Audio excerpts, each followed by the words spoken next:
నమస్తే అండి. మరి ఈరోజు అసెంబ్లీ సమావేశాలకు వెళ్తూ జగన్మోహన్ రెడ్డి గారు సేవ్ డెమోక్రసీ అని అలాగే అక్కడ ఉన్న పోలీసుల మీద ఫైర్ అవ్వడం కానీ అసెంబ్లీకి నల్ల బ్యాడ్జీలు ధరించుకుని వెళ్ళడం కానీ అసలు ఏ విధంగా చూడవచ్చు, దీనిపై మీ అభిప్రాయం ఏంటండి? ఆంధ్ర రాష్ట్ర ప్రజలందరికీ నమస్కారం అండి. జగన్మోహన్ రెడ్డి ఈరోజు ఏదైతే నల్ల బ్యాడ్జీలు నల్ల కండవాలు వేసుకొని అసెంబ్లీ లోపలికి వెళ్తా ఉన్నాడో ఇదే పని గత 5 సంవత్సరాల్లో సుబ్రహ్మణ్యం ఎమ్మెల్సీ ఒక దళితుని చంపి డోర్ డెలివరీ చేసినప్పుడు నల్ల బ్యాడ్జీ ధరించి వాళ్ళ ఇంటికి వెళ్ళి ఆ కుటుంబాన్ని పరామర్శించాలి. ఇదే ఒక ముస్లిం కుటుంబం అంతా కూడా ఈ వైసీపీ నాయకుల అఘాయిత్యాలకి భరించలేక కుటుంబం ఆత్మహత్య చేసుకుంది. అప్పుడు ఆయన నల్ల బ్యాడ్జీలు తగిలించుకొని ఆ కుటుంబాన్ని పరామర్శించడానికి వెళ్లాల్సింది. ఆగస్టు 15 స్వతంత్రం వచ్చిన నాడు మిట్ట మధ్యాహ్నం ఒక ఆడబిడ్డ రమ్య అనే అమ్మాయిని రోడ్డు మీద గొంతు కోసేసినప్పుడు నల్ల బ్యాడ్జీ తగిలించుకొని ఆ కుటుంబాన్ని వెళ్ళి పరామర్శించాలి. తోట చంద్రయ్య తెలుగుదేశం పార్టీ నాయకుడు జై జగన్ అనమంటే జై చంద్రబాబు అన్నందుకు నడి రోడ్డు మీద ఈ వైసీపీ నాయకులు గొంతు కోసినప్పుడు నల్ల బ్యాడ్జీ తగిలించుకొని ఆ కుటుంబాన్ని పరామర్శించడానికి వెళ్లాల్సింది. 1 కాదు 2 కాదు, అమర్నాథ్ గౌడ్ అక్కని వేధించొద్దు అని చెప్పిన పాపానికి తెలుగుదేశం పార్టీ కాకపోయినా తెలుగుదేశం పార్టీ లాగా వీళ్ళు ఊహించుకొని పసిబిడ్డల్ని 14-15 సంవత్సరాల పిల్లాన్ని నడి రోడ్డు మీద పెట్రోల్ పోసి తగిలేసి నోట్లో కాగితాలు కుక్కేసిన పరిస్థితి. ఆ కుటుంబాన్ని పరామర్శించడానికి వెళ్లాల్సింది నల్ల బ్యాడ్జీలు తగిలించుకొని. మరి ఇవేమీ లేకుండా ఒక శవాన్ని లేపేశాడు జగన్మోహన్ రెడ్డి. ఒక శవాన్ని లేపేసి లేపేసి తెలుగుదేశం పార్టీ నాయకులు కార్యకర్తలు లేపేశారని చెప్పి శవం లేవంగా నేను ఎక్కడో ఉట్టిగా బెంగళూరు ప్యాలెస్లో తగలబడ్డోడల్లా సరాసరి వచ్చేసి ఆ కుటుంబాన్ని పరామర్శించడానికి వెళ్ళాడు. ఈ చేసేవేదో 5 సంవత్సరాల నుంచి చేస్తే బాగుండేది.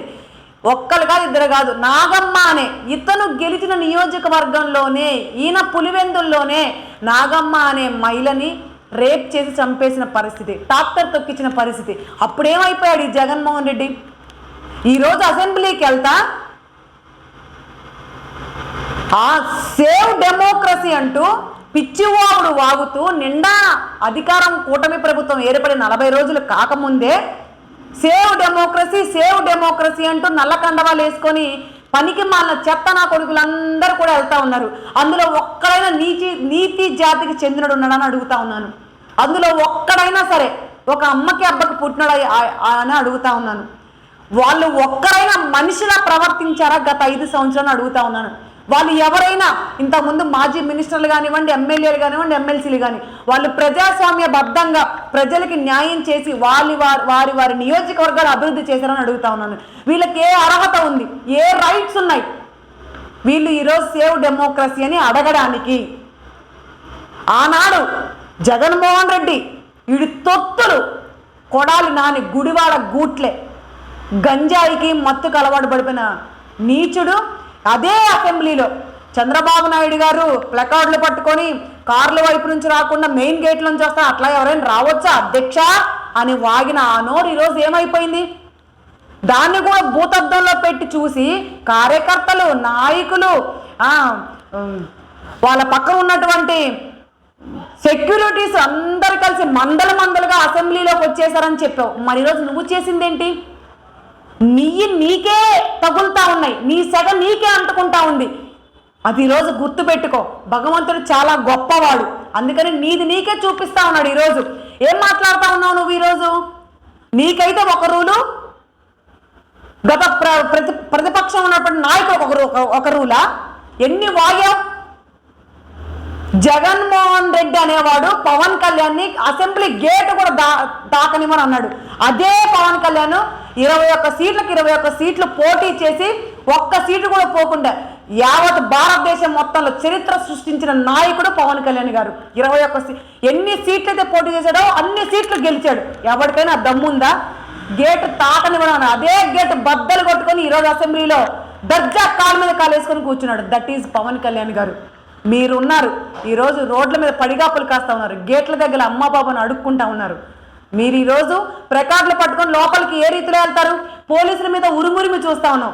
అసెంబ్లీ అని నీ అమ్మ మొగుడు జాగిర్ అనుకుంటా ఉన్నావా? అసెంబ్లీ అని నువ్వు కొనేసావనుకుంటా ఉన్నావా? ప్రజాస్వామ్యం సొత్తది, ప్రజల సొత్తది అసెంబ్లీ, గుర్తుపెట్టుకో. 3 సింహాలు ఉన్నవి, గెలిచిన వాళ్ళకి సెల్యూట్ చేయడానికి కాదని అడుగుతా ఉన్నావే, అదే నేను ఈరోజు అడుగుతా ఉన్నా. గత 5 సంవత్సరాలు ఏం పీకావు? పోలీస్ వ్యవస్థను అడ్డం పెట్టుకొని, లా అండ్ ఆర్డర్ని అడ్డం పెట్టుకొని ఎన్ని అరాచకాలు సృష్టించావు, ఎన్ని దౌర్జన్యాలు చేసావు. పోలీసు వ్యవస్థని, లా అండ్ ఆర్డర్ని నీ చెప్పు చేతల్లో, నీ కాళ్ళ కింద బానిసలా ఉంచుకున్నావు 5 సంవత్సరాలు. ఒక డీజీపీ గౌతమ్ సవాంగ్ని ప్రెస్ మీట్లు పెట్టించావు నీకు అనుగుణంగా. ఇది ఎక్కడ న్యాయం?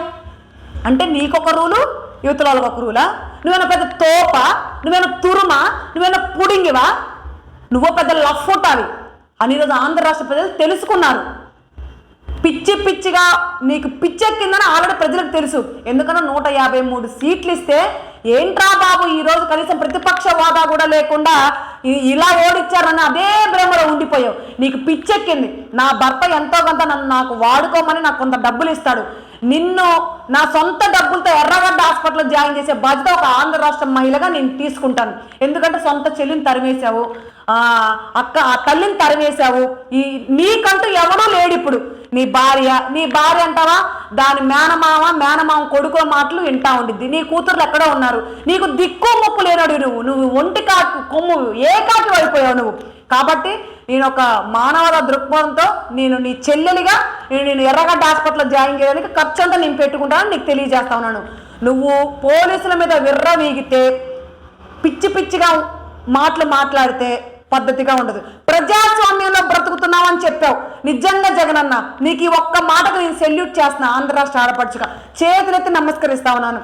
గత 5 సంవత్సరాలు తాలిబాన్ల ప్రభుత్వం నడిచింది, గత 5 సంవత్సరాల్లో జగనన్న ప్రభుత్వం నడిచింది, గత 5 సంవత్సరాల్లో రాజారెడ్డి రాజ్యాంగం నడిచింది. కానీ ఈరోజు ప్రజాస్వామ్యం, కూటమి ప్రభుత్వం ఏర్పడిన తర్వాత 40 రోజుల్లో ప్రజాస్వామ్యం నడుస్తూ ఉంది. ప్రజాస్వామ్యంలో ప్రజలు ఆనందంగా సంతోషంగా బ్రతుకుతా ఉన్నారు.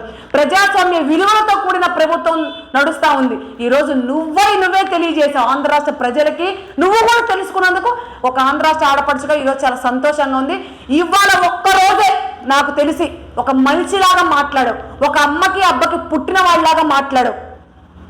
మేము మనుషులనే, ఇది పద్ధతి కాదు అని పోలీసులు హెచ్చరిస్తా ఉన్నావు, దబాయిస్తా ఉన్నావు, కళ్ళెర చేస్తా ఉన్నావు, ఉరిమి చూస్తా ఉన్నావు. కళ్ళెర చేసి ఉరిమి చూస్తే భయపడతారనుకున్నావా? వాళ్ళు నీ కింద బానిసలా? ప్రజాస్వామ్యంలో లా అండ్ ఆర్డర్ పోలీసులు వాళ్ళు చట్టాలు, కొన్ని రూల్స్ రెగ్యులేషన్స్ వాళ్ళకు ఉంటాయి. వాళ్ళ పని వాళ్ళు చేసుకుంటూ పోతారు. నీ కాళ్ళ కింద కూర్చోపెట్టుకోవడానికి, తొక్కేయడానికి, అదిమేయడానికి ఇదే నీ ప్రభుత్వం కాదు, నీ రాజ్యం కాదు. గుర్తుపెట్టుకో ఖబర్దార్. ఇదే పోలీసులు నువ్వు ఎంతైతే హెచ్చరిస్తా ఉన్నావో, అధికారులకు సెల్యూట్ చేయడం కాదంటే ఈ 5 సంవత్సరాలు నువ్వేగా సెల్యూట్ కొట్టించుకున్నావు, నువ్వేగా ఎక్కడ పడితే అక్కడ పరదాలు కట్టుకొని తిరిగావు. ఒకడు వస్తే 100,000 మంది పోలీసు వ్యవస్థ కావాలా నీకు? నీ కోసమే పనిచేయాలా పోలీసు వ్యవస్థ? ఆడబిడ్డల రక్షణ కోసం కానీ, ఏదైనా మంచి కోసం కానీ దేనికోసం పనిచేయలేదు 5 సంవత్సరాలు. కానీ ఇప్పుడు లా అండ్ ఆర్డర్ మొదలైంది, మంచి ప్రభుత్వం వచ్చింది, ఆంధ్ర రాష్ట్ర ప్రజలు మంచి ప్రభుత్వాన్ని ఎంచుకున్నారు.